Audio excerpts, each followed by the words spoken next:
আসসালামু আলাইকুম।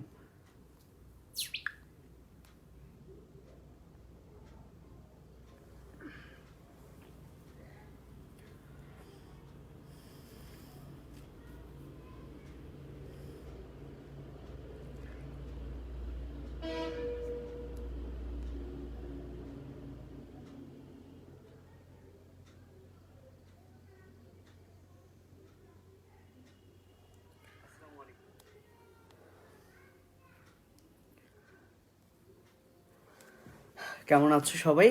আজকের এই আলোচনাটা মূলত তাদের জন্যই দরকার যারা অলরেডি ভর্তি হয়ে গেছে আমার কাছে, পাশাপাশি যারা ভর্তি হতে চাচ্ছে কিন্তু কিছু জানার আছে, সেই প্রশ্নগুলোর উত্তর আমি দেওয়ার জন্য অ্যাকচুয়ালি আসলাম। নর্মালি আমাদের শুধু অ্যাডমিশন চলছে এই নিয়ে একটা আমরা পোস্ট দিয়েছিলাম, কিন্তু আসলে আমরা কিভাবে এটা কন্ডাক্ট করব সেই সম্পর্কে একটু বিস্তারিত অনেকেই জানতে চাচ্ছেন। সো সবাইকে এক এক করে SMS করাটা কষ্ট হয়ে যাচ্ছে আমার জন্য, এই জন্য ভাবলাম যে না, একটা ওভারঅল লাইভ করি যাতে সব প্রশ্নের আনসার থাকে, এবং তারপরে যদি কোনো প্রশ্নের আনসার দিতে না পারি তাহলে সেই প্রশ্নগুলো তোমরা কমেন্টে করতে পারো। খুব ঠান্ডা, আমি গ্রামের বাসায় চলে এসেছি, এ কারণে লেপ জড়িয়ে আর কি লাইভে আসা। ওকে, ওয়ালাইকুম আসসালাম সবাইকে। এজাজ, আলহামদুলিল্লাহ ভালো আছি। ঠিক আছে, আমি আর কালক্ষেপণ না করে আমার কথাগুলো আমি শুরু করি। প্রথমে আসি, যে প্রোগ্রাম নিয়ে কথা বলছি সেটা হচ্ছে অফলাইন প্রোগ্রাম। অনলাইন কোনো প্রোগ্রাম আমি বর্তমানে রান করছি না, যেহেতু করোনা সিচুয়েশন যখন ছিল, স্কুল কলেজ আমাদের প্রাইভেট প্রতিষ্ঠানগুলো অফ ছিল, তখন আমরা অফলাইন এর পরিবর্তে অনলাইনে শিফট করেছিলাম। কিন্তু অফলাইন হওয়ার কারণে আসলে ওভাবে সময় সুযোগ করে করা হচ্ছে না, এবং অফলাইনে ক্লাস নিয়ে আলাদা করে অনলাইনে ক্লাস নেওয়ার সময়টুকু নেই। এবং আমি দেখলাম অফলাইন যখন ক্লাস নেই, ওই সময় যখন আমি অনলাইনে যাই তখন আমি ঠিকঠাক কমেন্ট পড়তে পারি না বা ওরকম ফোকাস দেওয়া হয় না, এতে করে মানটা খারাপ হয়ে যায়। সে কারণে সিদ্ধান্ত নিলাম যে না, কোনো অনলাইন হবে না। এই জন্য আসলে দুঃখিত, অনেকেই রিকোয়েস্ট করছো তোমরা যে ভাই অনলাইন একটা প্রোগ্রাম চালু করান, তো আসলে কিছু করার নেই। তবে সাধারণ জ্ঞান ইংরেজি একটা অনলাইন প্রোগ্রাম চালু হয়েছিল অনেক আগে থেকে। অলরেডি সেখানে 42টা ক্লাস হয়েছে, মোট 50টা ক্লাস হবে, আরও 8টা ক্লাস আমরা দিব। দেওয়ার পর সাম্প্রতিকের উপর 2-3টা ক্লাস হবে, দেন এক্সাম হবে। সো এটাই একমাত্র অনলাইন প্রোগ্রাম অ্যাডমিশন 21 ব্যাচের জন্য। সাধারণ জ্ঞান এবং ইংরেজি 3000 টাকায়, কেউ চাইলে এটাতে এখনও অ্যাডমিট হতে পারো তোমরা। তো এবার আসি অফলাইন যে প্রোগ্রাম নিয়ে মূলত আজকে আসা, তো সেটা কিভাবে হবে সেটাই। আচ্ছা, শুরুতে বলি, এখনও আমরা ধোঁয়াশায় আছি যে শর্ট সিলেবাসে এক্সাম হবে না ফুল সিলেবাস। মেডিকেল ভর্তি পরীক্ষার জন্য মোটামুটি 5টা সাবজেক্ট পড়তে হয়: বায়োলজি, সাধারণ জ্ঞান, ইংরেজি, কেমিস্ট্রি এবং ফিজিক্স। এর মধ্যে আমি অফলাইনে 3টা সাবজেক্ট দেখি আর কি, বায়োলজি, সাধারণ জ্ঞান এবং ইংরেজি। তো সাধারণ জ্ঞান ইংরেজি এই প্রথম অফলাইন আর কি হচ্ছে, কারণ সাধারণ জ্ঞান ইংরেজিটা আমি স্টার্ট করেছি মূলত অনলাইনে এই তো 2020 সালে, যখন আমরা অ্যাকচুয়ালি ভালোভাবে অনলাইনে আসি। তো সেই থেকে মানে তখন আমি একটা কথা দিয়েছিলাম যে 3000 টাকা এই যে আমার অনলাইন প্রোগ্রামটা আমি চালু করলাম, যখন যে ব্যাচের অ্যাডমিশন আসবে সেই ব্যাচটাকে আমি তখন এই টাকার মধ্যেই ফ্রি পড়াবো। অর্থাৎ আমার যে অনলাইন ব্যাচটা এখন চলছে সাধারণ জ্ঞান ইংলিশের, গ্রুপটার নাম হচ্ছে GK and English online paid course batch 2। এই ব্যাচে এইচএসসি 22, এইচএসসি 21 দুই ব্যাচেরই স্টুডেন্ট আছে। তো যেহেতু সামনে 21 ব্যাচের অ্যাডমিশন হবে, তো যারা যারা 21 আছো তোমরা এবং অফলাইনে করার সুযোগ আছে, তাদেরকে আমি আবার অফলাইনে 12টা ক্লাস নিব। তো জিকে এবং ইংলিশের আমাদের টোটাল 12টা ক্লাস থাকবে অফলাইনে। তো ক্লাসগুলো কিভাবে হবে আগে আমি একটু জিকে ইংলিশ নিয়ে বলি। আমাদের 1 জানুয়ারি থেকে অ্যাডমিশন প্রোগ্রাম স্টার্ট হচ্ছে। প্রতি শুক্রবার আমরা সাধারণ জ্ঞান এবং ইংরেজির উপর 2 ঘন্টার ক্লাস নিব, এবং অবশ্যই আমরা লেকচার শিট প্রোভাইড করব। তো লেকচার শিটটা প্রোভাইড করার পর এখন এই 2 ঘন্টায় কি হবে? যদি আমরা 3 মাস সময় পাই, 3 মাসে আমরা 4টা শুক্রবার পাবো এবং 3 4 কত হয়? 12। এই 12টা ক্লাসের মধ্যে 10টা ক্লাস নিব আমরা অনলাইন, 50টা ক্লাসের রিভিশন। বিষয়টা আমি একটু ক্লিয়ার করি। যারা আমাদের অফলাইন ব্যাচে ভর্তি হচ্ছে মাত্র 3000 টাকায় সাধারণ জ্ঞান ইংলিশ, কারণ মেডিকেলে যেটা হয় যে সাধারণ জ্ঞান ইংলিশে জোর একটু কম দেওয়া হয় স্টুডেন্টদের, আমি যেটা ফিল করেছি বা দেখেছি। ফিজিক্স কেমিস্ট্রি যেখানে অনেক কোচিং আছে, যেখানে বায়োলজিতে মাত্র 8টা থেকে 10টা ক্লাস থাকে, ফিজিক্সে থাকে 6টা ক্লাস, তো সেখানে ইংলিশ সাধারণ জ্ঞানের উপর খুব একটা ক্লাসই থাকে না। কিন্তু এটাও 25 মার্কস, খুব গুরুত্বপূর্ণ। এ কারণে আমি সিদ্ধান্ত নেই, কারণ একটা স্টুডেন্ট শুধু বায়োলজি পড়ে চান্স পাবে না, শুধু ফিজিক্স শুধু কেমিস্ট্রি পড়ে চান্স পাবে না, তাকে সব কিছুতেই ভালো করতে হবে। তো সাধারণ জ্ঞান ইংরেজিটা যদি আমি একটু সাপোর্ট দিতে পারি, হয়তোবা তার আরেকটু এগিয়ে যাবে। এই সুবাদেই খুবই কম, কারণ অফলাইনে সেই হিসেবে একটা সাবজেক্ট মাত্র 1500 টাকা হচ্ছে। সাধারণ জ্ঞান 1500, ইংলিশ 1500। আমার মনে হয় না যে 1500 টাকায় কেউ একটা পুরো সাবজেক্ট পড়াবে। সেটা যে হোক, কেউ যদি ইংলিশ প্রাইভেট পড়তে চায় মেডিকেলের জন্য, 1500 টাকায় সম্ভব না। কিন্তু আমরা অনলাইনের ওই 3000 টাকাই কিন্তু অফলাইনে রেখেছি, অফলাইনে আমরা আর পেমেন্ট বাড়াইনি। তবে জানুয়ারি থেকে হয়তো বা আমরা পেমেন্টটা একটু বাড়িয়ে দিব। ডিসেম্বরের মধ্যে আমাদের একটা অফার আছে, জানুয়ারিতে হয়তো বা পেমেন্টটা বেড়ে যাবে আর কি। এবং আমরা আসলে জানিও না যে জানুয়ারিতে আসলে ভর্তি নিতে পারবো কিনা, কারণ আমাদের লাস্ট ব্যাচে ভর্তি চলছে। ব্যাচ টাইমগুলো একটু মুখে বলে দিই। আমাদের এখন যে ব্যাচটা ফাঁকা আছে সেটা হচ্ছে রবি মঙ্গল বৃহস্পতি 8টা থেকে 10টা। এটা হচ্ছে মূলত বায়োলজি ব্যাচ। তো আমি সাধারণ জ্ঞান ইংলিশে ছিলাম, সেটা একটু যদি শেষ করি, সেটা হচ্ছে অনলাইনে আমাদের 42টা ক্লাস দেওয়া আছে, এর মধ্যে আমরা আরও 8টা ক্লাস দিব, এই হলো মোট 50টা ক্লাস। তো যে কাজটা করব, এই ক্লাসগুলোর তো দেওয়া হবে প্রত্যেকটা স্টুডেন্টকে। তো প্রত্যেক শুক্রবার আমরা প্রথম যে 5টা ক্লাস, সেই 5টা ক্লাসের উপর একটা রিভিশন ক্লাস নিব, এবং পরের শুক্রবার সেই রিভিশন ক্লাস, অর্থাৎ রিভিশন ক্লাসটার উপর এক্সাম হবে, এবং এক্সামের পর আবার রিভিশন ক্লাস হবে নেক্সট 5টা লেকচারের উপর। এভাবে অনলাইন 50টা ক্লাসের রিভিশন ক্লাসটাই কিন্তু হবে অফলাইনে প্রতি শুক্রবার করে। তাহলে আমরা 12 শুক্রবার যদি পাই 3 মাসে, তাহলে 10 শুক্রবারে আমরা 50টা ক্লাস রিভাইজ করব, এবং শেষের 2টা ক্লাসে আমরা সাম্প্রতিক, সাধারণ জ্ঞানের সাম্প্রতিকের উপর 2টা ক্লাস নেব, এবং ফাইনালি পরীক্ষা তো হচ্ছে। তার মানে সাধারণ জ্ঞান ইংলিশের আমাদের 12টা ক্লাসের উপর 12টা পরীক্ষা হচ্ছে, অ্যান্ড ফাইনালি মডেল টেস্ট হচ্ছে। আমার মনে হয় না যে সাধারণ জ্ঞান ইংলিশ সম্পর্কে আর কিছু বলার আছে। সো বায়োলজির বিষয়টা বলি, আমাদের মূলত 2 ঘন্টা করে হচ্ছে ব্যাচ টাইম, কারণ 1 ঘন্টায় কখনো শেষ হবে না। এবং আমি প্রাইভেট ব্যাচ হিসেবে প্রতিদিন পরীক্ষা নেওয়ার চেষ্টা করি, যেটা কোচিং সেন্টারে হয়ে থাকে। কারণ প্রতিদিন যদি পরীক্ষার অভ্যাসটা না থাকে তাহলে ঝামেলা।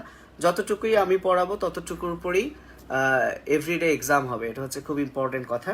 এ কারণে আমি যদি 50 মার্কসের এক্সাম প্রতিদিন নিতে চাই, আমাকে 30 মিনিটস এক্সামের পেছনে দিতে হবে। তো 30 মিনিটস যদি আমি এক্সামের পেছনে দিই, আমার যদি সময় মাত্র 1 ঘন্টা থাকে, তাহলে আমি প্রতিদিন আধ ঘন্টা পড়িয়ে তো কিছু করতে পারবো না। এ কারণে আমার লেকচার, মানে আমার ক্লাস ডিউরেশন হচ্ছে 2 ঘন্টা, এবং এই 2 ঘন্টার মধ্যে এভরিডে 30 মিনিটস হবে এক্সাম, এবং 1.5 ঘন্টা হবে হচ্ছে ক্লাস।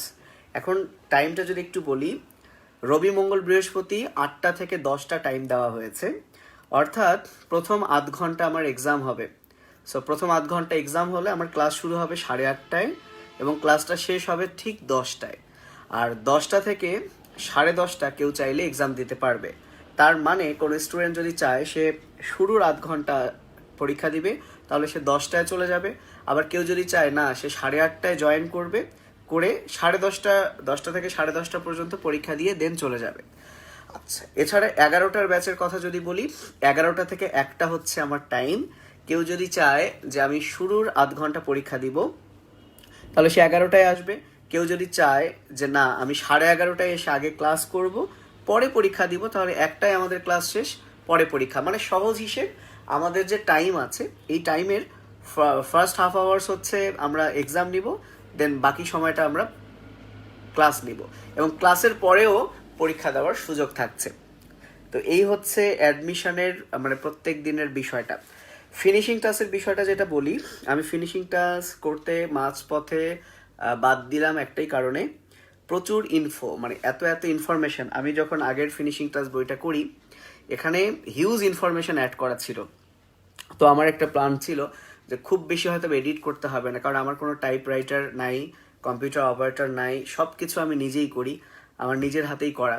এখন আমি যখন কাজ করতে বসলাম, জাস্ট প্রথম অধ্যায়টা করতে আমি যতটুকু সময় পাই, এর মধ্যে যখন আমি প্রথম অধ্যায়টা, জুওলজির প্রথম অধ্যায়টা করতে গেলাম, সেটা করতে আবার 3 দিন লাগলো। সো ব্যাপারটা এমন না যে 3 দিন আমি 24 ঘন্টা করেই কাজ করছি, মানে আমি এখন যতটুকু টাইম বের করতে পারি। সো আমি দেখছি যে আমি 15 জানুয়ারি একটা সময় নিয়েছি যে এর মধ্যে আমি সব বই বের করব। সেখানে আমার বায়োলজির, হ্যাঁ, যেটা আমার এত রেডি করা, সেখানেও আমার একটা অধ্যায় করতে 3 দিন সময় লাগছে। সো আমি কখনো সঠিক সময় যে টাইমটা আমি দিয়েছি বের করতে পারতাম না। সো এটা হচ্ছে ইম্পর্টেন্ট একটা কারণ। কিন্তু আমি আমার প্রাইভেট স্টুডেন্টদেরকে কিন্তু ফিনিশিং ক্লাস বইটা ইজিলি দিতে পারবো। তাদের জন্য খণ্ড খণ্ড করে বইটা বের হবে। কেননা মনে করো যে আমার এখন 10টা অধ্যায় কমপ্লিট আছে বায়োলজি, ঠিক আছে? তাহলে এই 10টা অধ্যায়ের আমি একটা পার্ট, শর্ট সিলেবাসের এই 10টা অধ্যায়ের বা 5টা অধ্যায়ের আমি একটা খণ্ড বের করলাম। তো এই 5টা অধ্যায় আমি আমার স্টুডেন্টদেরকে প্রোভাইড করলাম, এবং সেই 5টা অধ্যায় পড়াতে আমার আরও 1 সপ্তাহ বা 2 সপ্তাহ চলে যাবে।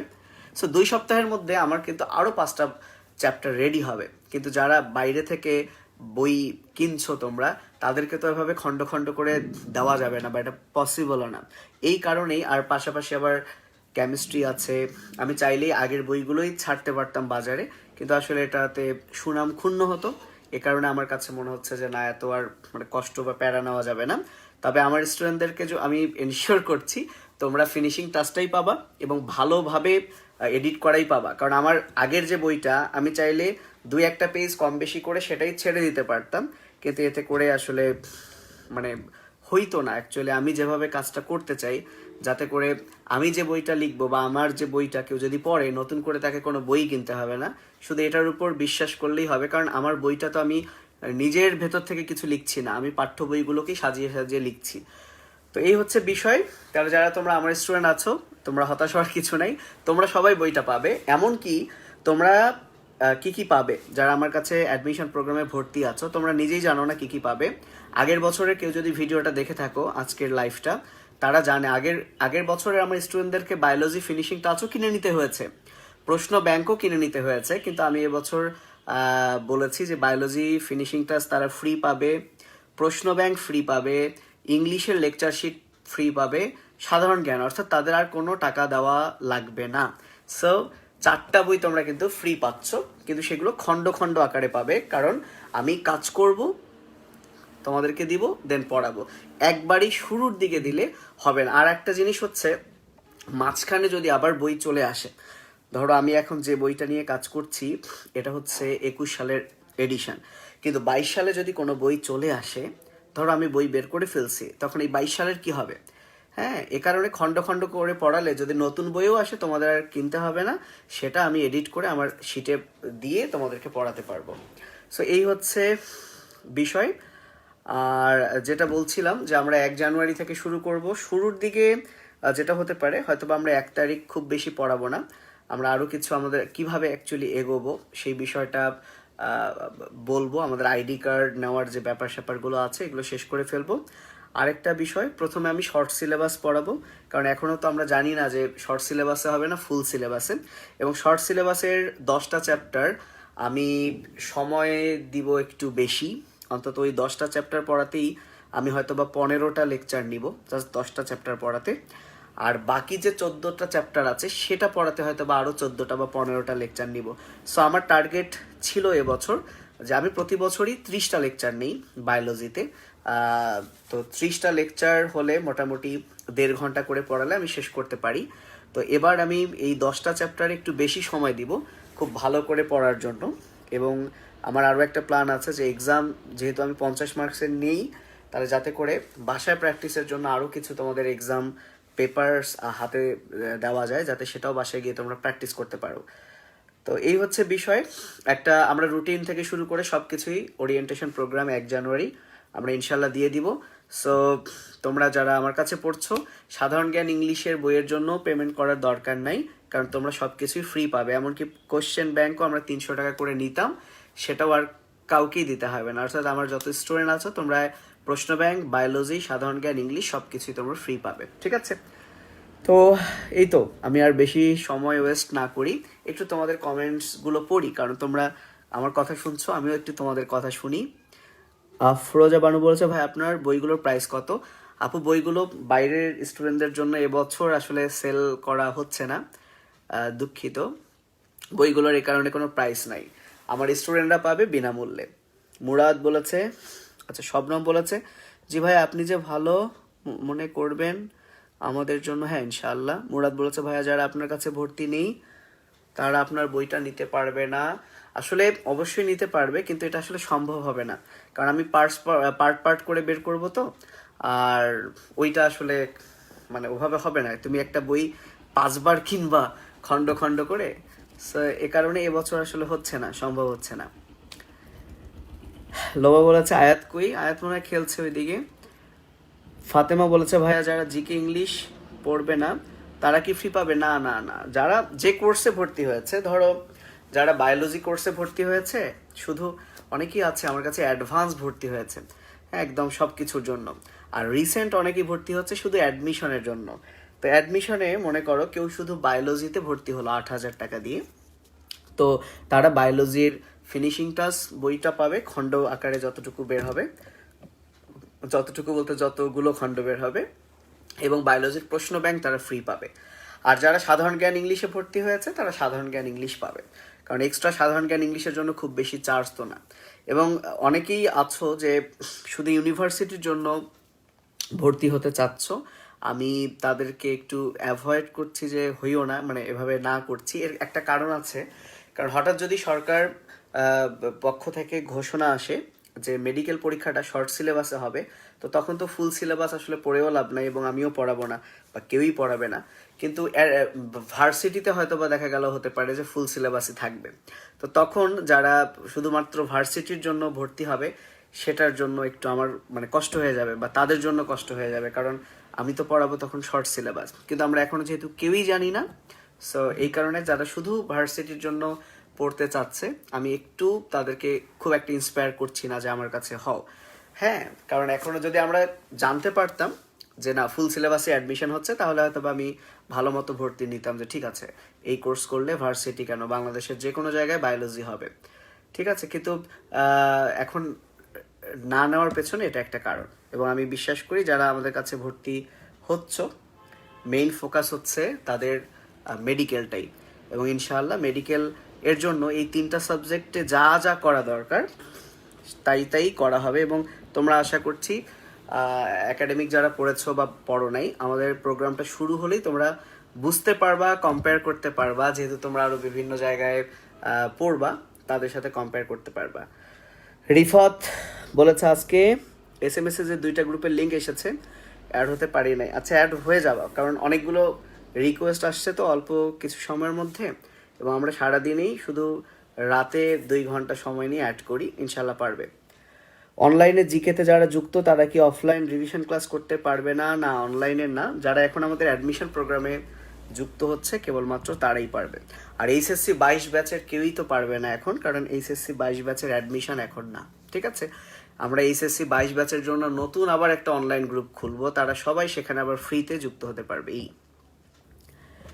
শারিয়ার বলেছে, ভাই 1 তারিখ থেকে কি স্যাটারডে ব্যাচের ক্লাস নাকি সব ব্যাচের ওরিয়েন্টেশন ক্লাস? ভাইয়া শনিবারের ব্যাচের শনিবারের ক্লাস, রবিবারের ব্যাচের রবিবারের ওরিয়েন্টেশন ক্লাস, তাই না? যার যে ব্যাচ টাইম সেই টাইমেই চলে আসতে হবে। ওকে। এবং যেহেতু প্রথম দিন এক্সাম নেই, ধরো কারো ব্যাচ টাইম 8টা থেকে 10টা, তো প্রথম দিন যেহেতু এক্সাম নেই, তাই ওরিয়েন্টেশনটা স্টার্ট হবে 8:30টায়, কারণ 8টা থেকে 8:30 এই 30 মিনিটস তো এক্সামের জন্যই চলে যেত, ঠিক আছে। আবার যেটা 11টার ব্যাচ টাইম সেটা স্টার্ট হবে 11:30টায়, আবার যেটা 9টার ব্যাচ টাইম শনি সোম বুধ সেটা স্টার্ট হবে 9:30টায়, এভাবেই। আর এর মধ্যে অবশ্য তোমাদের সবাইকে আইডি কার্ড কালেক্ট করতে হবে, এবং সেটা আমরা বলে দিব, এখন আর ওভারঅল বলছি না, সেটা আমরা ওরিয়েন্টেশনেই বলে দিব। হ্যাঁ খুব ঠান্ডা। ওকে, আর কোনো প্রশ্ন আছে? আব্দুল বাড়ি লেপের মধ্যে। নবাব সিরাজউদ্দৌলা বলেছে, স্যার ঢাকার স্টুডেন্টদের জন্য আপনি অফলাইন কোর্স করালে ভালো হতো এইচএসসি এর। ঢাকার স্টুডেন্টদের জন্য অফলাইন কোর্স কিভাবে করাবো বুঝতে পারছি না, কারণ আমি তো রাজশাহীতে থাকি ভাইয়া। যখন আমি ঢাকায় ছিলাম, মতিঝিল আরামবাগে, তোমরা যারা ঢাকায় থাকো জায়গাটা চিনবে, নটরডেম কলেজের ঠিক পেছনে। তখন তো অফলাইনে পড়াতাম ওখানে, কিন্তু রাজশাহী থেকে তো অফলাইন কন্ট্যাক্ট করা সম্ভব না। ঢাকায় অনেক ভালো ভালো টিচার আছে, তোমরা চাইলে আমি সাজেস্ট করতে পারি। পার্সোনালি তোমরা আমাকে নক করলে আমি সাজেস্ট করতে পারি, তোমরা সেখানে পড়ো, ঠিক আছে? মুজাহিদ বলেছে বিকালে একটা ব্যাচ দেন। আসলে বিকালে আমার একাডেমিক ব্যাচ থাকে, বিকেলে সম্ভব না।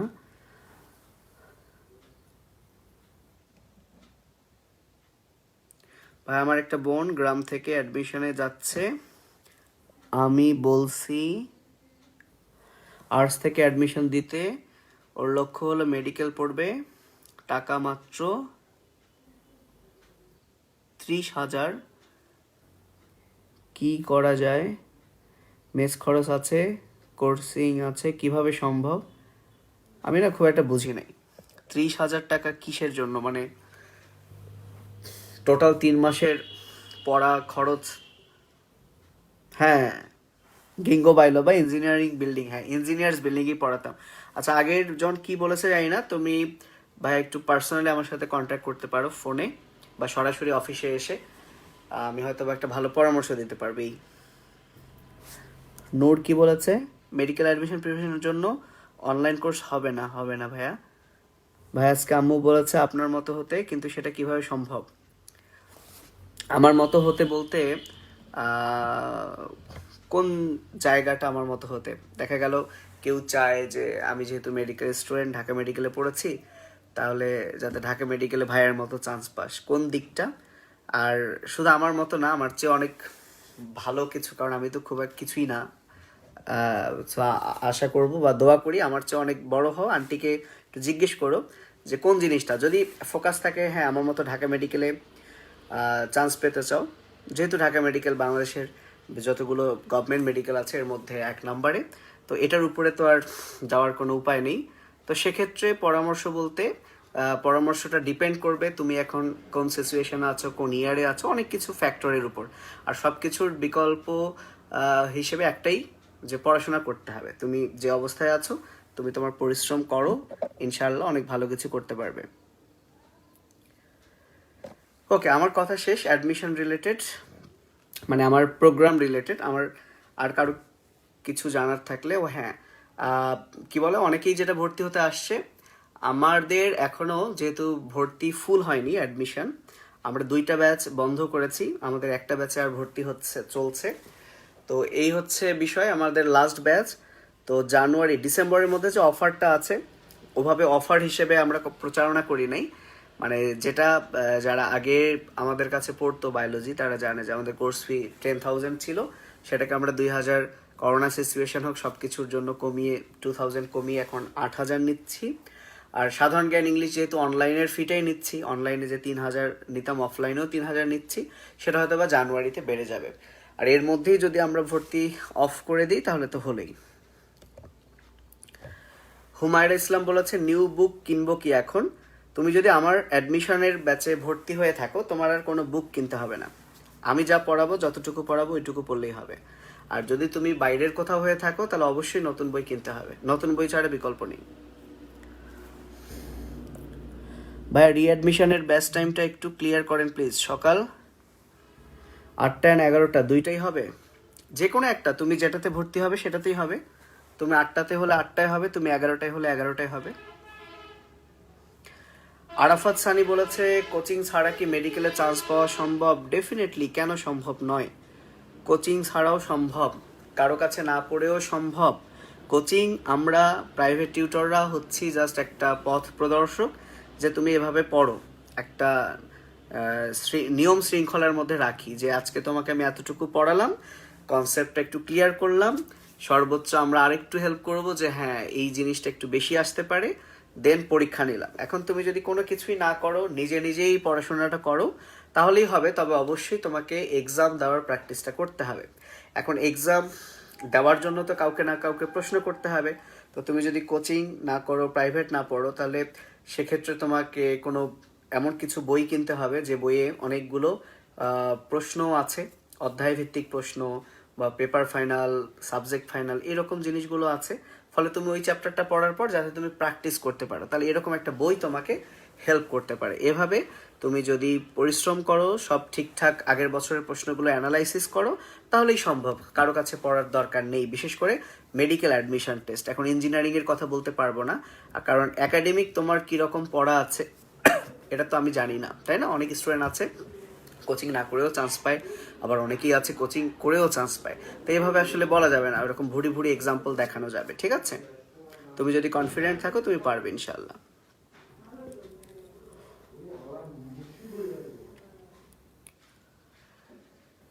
মিনহাজুল বলেছে, ভাইয়া ইংলিশে কিভাবে ভালো করব, আর ইংলিশের জন্য কি অ্যাপেক্স বই পড়বো? অ্যাপেক্স বইটা আমরা আমাদের সময়ও পড়ছিলাম, এবং আমি দীর্ঘ অনেক বছর সাজেশন দিয়েছিলাম, সাজেস্ট করেছিলাম।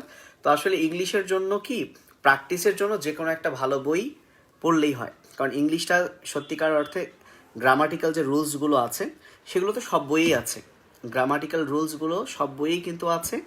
তো যে কোনো জায়গা থেকেই প্র্যাকটিস করা যায়, তুমি ভয়েস চেঞ্জ বলো বা আদার্স যা কিছু আছে। কিন্তু তোমার মেডিকেল ভর্তি পরীক্ষায় আসসালামু আলাইকুম, সমস্যা যেটা হয় সেটা হচ্ছে যে ভোকাব যতগুলো আছে, মানে সিনোনিম বলো, অ্যান্টোনিম বলো, তারপর প্রিপোজিশন আছে কিছু, যে সকল প্রিপোজিশন, যেমন কিছু কিছু ওয়ার্ড আছে যেগুলোর শেষে ইন বসে, কিছু শব্দের শেষে আছে টু বসে, কোথাও আছে ফ্রম বসে। তো এই জিনিসগুলো তো তোমাকে মুখস্থ করতে হবে, তুমি যে বই পড়ো না কেন এই জিনিসগুলো তো তুমি নিজে যদি মুখস্থ না করো তোমার কিন্তু হবে না। এবং গ্রুপ ভার্বের কথা বলি, হ্যাঁ, প্রত্যেক বছর group verb, preposition, synonym, antonym, মেডিকেলের 15 মার্কসের ইংলিশের মধ্যে 4টা প্রশ্ন তো এখান থেকেই আসে, সিনোনিম, অ্যান্টোনিম, গ্রুপ ভার্ব আর যে প্রিপোজিশন। গ্রুপ ভার্ব তো একটা প্রিপোজিশনের মানে মতোই, তাই না? আচ্ছা, তো এই হচ্ছে বিষয়। সেগুলো যেহেতু টোটালি মুখস্থ বিদ্যা, এছাড়া কিছু ইডিয়মস অ্যান্ড ফ্রেজ আছে, সেই ইডিয়মস অ্যান্ড ফ্রেজগুলো তো তোমাকে আসলে মুখস্থই করতে হবে। হ্যাঁ, সর্বোচ্চ তুমি ইডিয়মস ফ্রেজগুলোর অরিজিন যদি চিন্তা করো তাহলে মিনিংগুলো সহজে কিন্তু তোমার মনে থাকবে। তো এটা তোমাকে আগে থেকেই পড়তে হবে। আর সাধারণ জ্ঞানের যে বিষয়টা বলি, যে কোনো বই, প্রত্যেকটা বইয়ে বাংলাদেশের ইতিহাস, মুক্তিযুদ্ধ নিয়ে খুব ভালো মতো কিন্তু বলা আছে। তাই শর্টকাট পদ্ধতিতে না গিয়ে একটু ডিটেলস পড়তে হবে, কারণ এগুলো তো ইতিহাস। ইতিহাসের তুমি যদি কোনো কিছু লাইন বাদ দাও তাহলে ঝামেলা, বিপদ। সো তুমি যদি ইতিহাস গল্পের মতো পড়ো, কিভাবে কি হলো, বিশেষ করে 1905 সাল থেকে শুরু করা উচিত, বঙ্গভঙ্গ থেকে 5 সাল থেকে 75 এই পর্যন্ত পড়লেই হবে। এবং সবচেয়ে বেশি ফোকাস করতে হবে ডেফিনেটলি 71কে, এবং 52 সালটাও ইম্পর্টেন্ট। সো 71 অবশ্যই অবশ্যই ভালো মতো পড়তে হবে। তনয় বলছে কালকে কখন, আমি হ্যাঁ আরেকটা ঘোষণা দিই, যারা এখনো 180-90 জন দেখছো, আমি ভাইয়া রংপুর বিভাগে চলে এসেছি। সো কালকে অনেক দিন পর আমি যখন রাজশাহীতে আমার প্রতিষ্ঠানটা স্টার্ট করি তার আগে কিন্তু আমি রংপুরেই ছিলাম, এবং তার আগের বছরটা পুরো অ্যাডমিশন সেশনটা আমি কিন্তু রংপুরে পড়িয়েছি। এবং রংপুরে আমাদের সিস্টেমগুলো ছিল এরকম, খুব মানে মজার। আমিও যেহেতু নিজেই রংপুরের মানুষ, আমি Rangpur can't public school and কলেজের ছাত্র ছিলাম। তো রংপুরের মজার বিষয়টা হচ্ছে এখানে বাসায় বাসায় গিয়ে পড়াতে হতো, এবং ওরা গ্রুপ করে পড়তো স্টুডেন্টরা, কেউ আছে 1 জন পড়তো, কেউ আছে 5 জন মিলে। এবং এখানে আমরা যার বাসায় যেতাম সব সাবজেক্টই পড়াতে হতো, ফিজিক্স, কেমিস্ট্রি, বায়োলজি, সাধারণ জ্ঞান, ইংলিশ। সো আমার খুব মনে পড়ে এই কথাগুলো। আমার মেয়ে তখনও পৃথিবীতে জাস্ট এসেছে, ওই সময়ে আমি পুরো সময়টা রংপুরে ছিলাম। এবং মাশাল্লাহ অনেক স্টুডেন্টদের সাথে এখনও আমার পরিচিত আছে, ভালো ভালো মেডিকেলে তারা চান্স পেয়েছে, যাদের বাসায় গিয়ে আমি পুরো সব সাবজেক্টই পড়াতাম, ফিজিক্স, কেমিস্ট্রি, বায়োলজি। তো রংপুরের স্টাইলটাই হচ্ছে এরকম। এবং কালকে সরাসরি রংপুরে চেকপোস্টের ওখানে শীতল কমিউনিটি সেন্টারে আমার খুব খুব খুব পছন্দের প্রিয় একজন স্টুডেন্ট অলি, এবং অলিকে আমি ধন্যবাদ জানাই এই কারণেই, আমি যখন ঢাকায় আমার প্রাইভেট ব্যাচ স্টার্ট করি, আমার জীবনের প্রথম প্রাইভেট ব্যাচ স্টার্ট করি, আমার প্রথম স্টুডেন্ট হচ্ছে অলি। সো তার কাছে আমিও কৃতজ্ঞ, এবং সেও আমাকে খুব ভালোবাসে। এবং আমি তাকে শুরুর দিকে, সে যখন স্টার্ট করে, আমি তাকে বলি বা বিভিন্ন ক্ষেত্রেই সে আমাকে পরামর্শ নেয়। তো আমি অ্যাকচুয়ালি আমার দাঁত স্কেলিং করতে রংপুরে যাব, তো ওকে বললাম অলি তুই আছিস, আমি আসবো। কোনো কথা নাই, বার্তা নাই, সে অ্যারেঞ্জ করে ফেললো একটা প্রোগ্রাম। আশা করছি এমন কিছু জিনিস ওখানে বলার চেষ্টা করব যেটা আমি আজ থেকে 2-2.5 বছর আগেও যখন রংপুরে ছিলাম আমাকে সবাই লিমু নামে চিনতো। এখনো যারা চেনে লিমু নামেই চেনে, যেহেতু আমার ডাক নাম হচ্ছে লিমু এবং এটা আমার দিকের এলাকা। তো আশা করছি কালকে ভালো কিছুই হবে, এবং যেহেতু কালকে অনেক পুরস্কার বিতরণী থাকছে, মানে আমি প্রশ্ন করব, কি জানি বললো যে হ্যাঁ আমি প্রশ্ন করব বায়োলজির, যেই পারবে সেই পুরস্কার। আশা করছি যে জিনিসটা কাজে লাগবে, যেহেতু সব শ্রেণীর স্টুডেন্ট থাকবে, 21, 22, 23, সাথে 20 ব্যাচও থাকবে। সো যতটুকু কথা বলার, এবং শুধুমাত্র কথা বলাই হবে না, এমন কিছু পড়ানো হবে যাতে করে তোমরা কিছু শিখতে পারো। অন্তত যেই সরাসরি ক্লাসে আসবা, রংপুরের কেউ এখানে আছে কিনা আমি জানি না, দেখছে কিনা, আশা করছি যে আশা করছি ওই ক্লাসে মানে উপকৃত হবে ইনশাল্লাহ ইনশাল্লাহ। এই তো, আর তোমাদের সময় ওয়েস্ট না করি, শাহরিয়ার বলছে ভাইয়া প্রতিদিন কতদিন পড়াশোনা, আচ্ছা কত ঘন্টা পড়াশোনা, শোনো পড়াশোনা কত ঘন্টা করতে হবে এটা নিয়ে আমি একটা ভালো কথা বলি। আমার রাতে খুব ঘুম পেতো আর কি, মানে আমি 12টা ক্রস করা আমার জন্য খুব টাফ ছিল, আমি পারতাম না। আবার খুব যে সকালে উঠতাম সেটাও পারতাম না, আমি 7-8 ঘন্টা করে আমাকে ঘুমোতে হতো। হ্যাঁ, নর্মালি 6 ঘন্টা ঘুমালেই কিন্তু সব ঠিকঠাক, কিন্তু যার অভ্যাস নাই, দেখা গেল আমি 12টায় ঘুমিয়ে 5টায় উঠলাম, কিন্তু আমি যদি 5টায় ওঠার পর পরের ঠিক 3 ঘন্টা আমি যদি এরকম টুপতে থাকি, তাহলে ওই 3 ঘন্টা আমার টুপে টুপে না পড়ার চেয়ে ঘুমানোই ভালো। আমি সবসময় যে কাজটা করতাম, যে আমি সময় অপচয় করতাম না আমার অ্যাডমিশনের সময়, অর্থাৎ আমার যতটুকু ঘুম দরকার আমি ঘুমাতাম। এরপরে এরপরে ওয়াশরুমে যাওয়া বা নর্মাল যে কাজকর্মগুলো আছে, খাওয়া দাওয়া, গোসল, নামাজ কালাম, এইগুলো বাদে বাকি কোনো সময়ে আমি উঠতাম না। এবং আমি যে মেসে থাকতাম, আমি ইনশাল্লাহ কালকে ওখানে যাব ইনশাল্লাহ। আমার রংপুর গেলেই আমি ওনাদের বাসায় যাই, এর আগের বারও গিয়েছিলাম। সো আমি দেখাবো আমি কোন মেসে ছিলাম।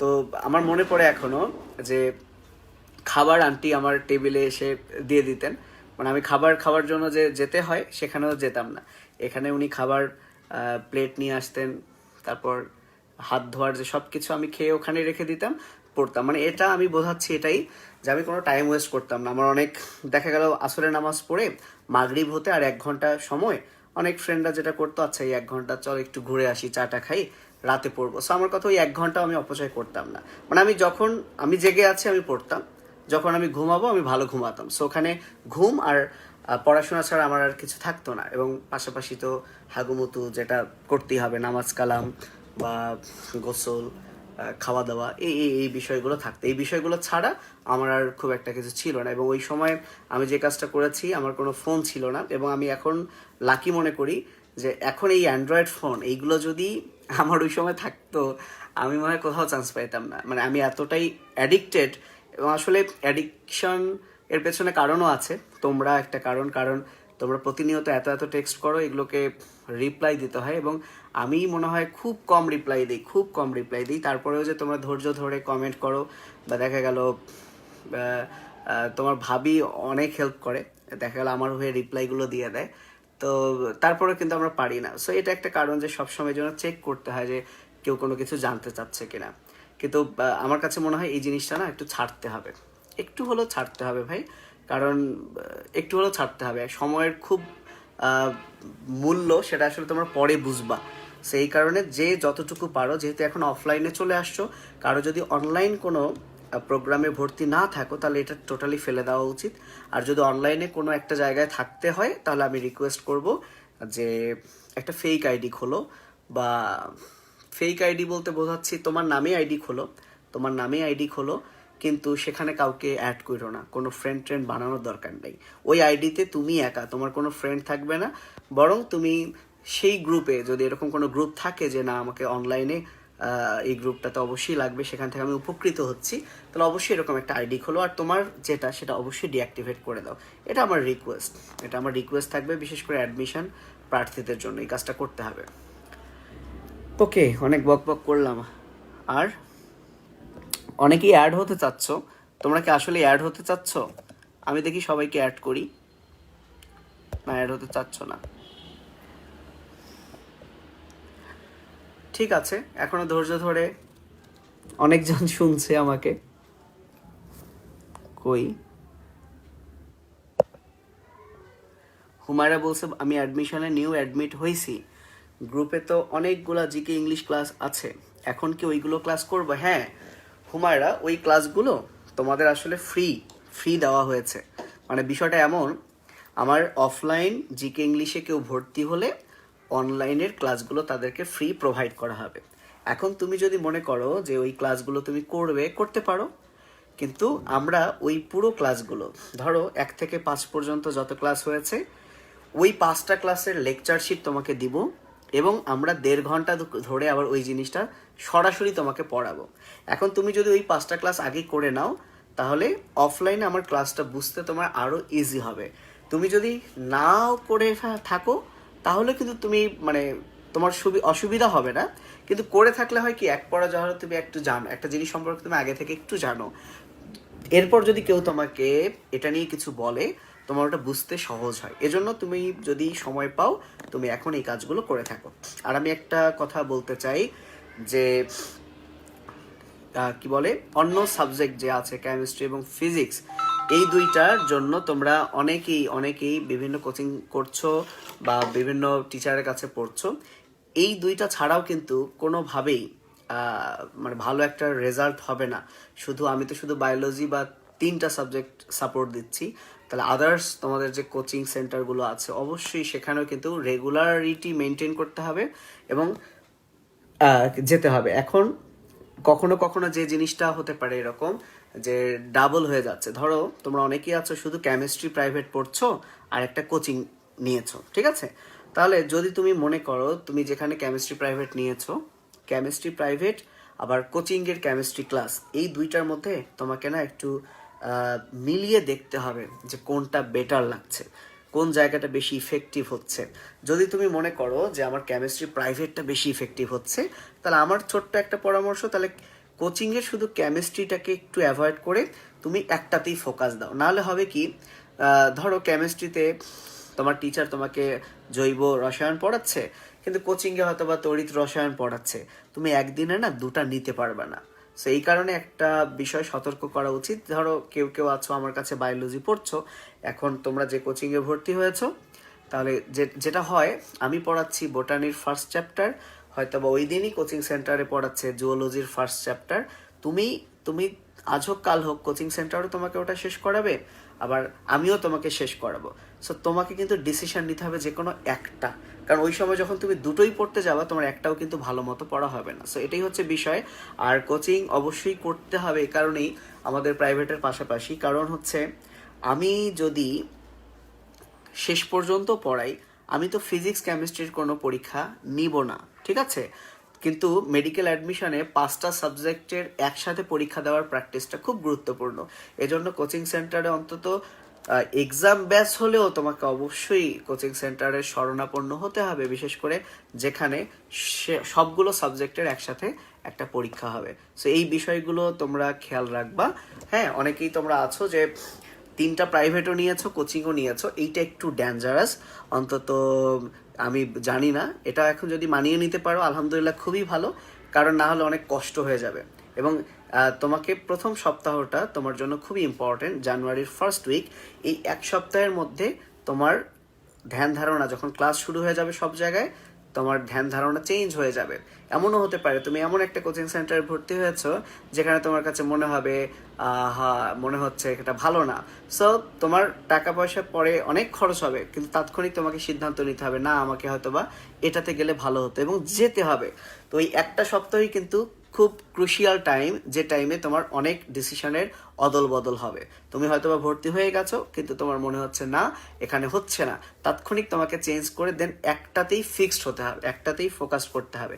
সো এটা হচ্ছে খুব ইম্পর্টেন্ট কথা, যেটা আমি বললাম যে তুমি হয়তোবা শুধু ফিজিক্স প্রাইভেট নিয়েছো আর একটা কোচিং নিয়েছো, তাহলে এই ফিজিক্স যে কোনো একটাতে খুব ভালো করে কন্টিনিউ করতে হবে, হয় কোচিং না হয় ফিজিক্স প্রাইভেট। কোনটাতে করবে এটা ডিপেন্ড করবে, এটা তোমাকে জানিয়ে দিবে ফার্স্ট যে উইক আছে জানুয়ারির, কারণ ওই সময়ে তুমি কোচিংও করবা, প্রাইভেটও করবা, দেন তুমি বুঝতে পারবা, রিয়েলাইজ করতে পারবা আচ্ছা আমার তার এই সাবজেক্টে এখানে বেশি ফোকাস করা উচিত। সো এই হচ্ছে বিষয়। ভাইয়া আপনার কি ভার্সিটি ব্যাচ আছে? তাসনিম, ভার্সিটি ব্যাচ নাই, আপাতত নাই, ভার্সিটি কোনো ব্যাচ নাই, এই মেডিকেল ব্যাচই আছে শুধুমাত্র। ওকে, ভালো থেকো সবাই, আল্লাহ হাফিজ। আর যারা রংপুরের মানুষ যদি কেউ থেকে থাকো, দেখে থাকো, এবং কালকে যদি রংপুরে থেকে থাকো, ইনশাআল্লাহ সরাসরি দেখা হবে রংপুরে বিকেল 3টায়। আসিফ বলেছে ভাই আমি আপনার গ্রুপে একদম নতুন, মেডিকেল অ্যাডমিশনে ঢাকায়, আপনার কাছে কোথায় ভর্তি হতে পারি? সরি ভাই, আমি ঢাকায় পড়াই না, আমি ঢাকা মেডিকেল কলেজের স্টুডেন্ট ছিলাম, এ কারণে হয়তো বা ঢাকা ব্যাপারটা চলে আসে, কিন্তু আমি অনেক আগেই ঢাকা মেডিকেল থেকে পাশ করেছি 2016 সালে। এখন আমি রাজশাহীতে পড়াই অফলাইনে। আল্লাহ হাফিজ, আল্লাহ হাফিজ হুমায়রা, সবাইকে আল্লাহ হাফিজ, ভালো থাকো সবাই, বেস্ট অফ লাক, আসসালামু আলাইকুম।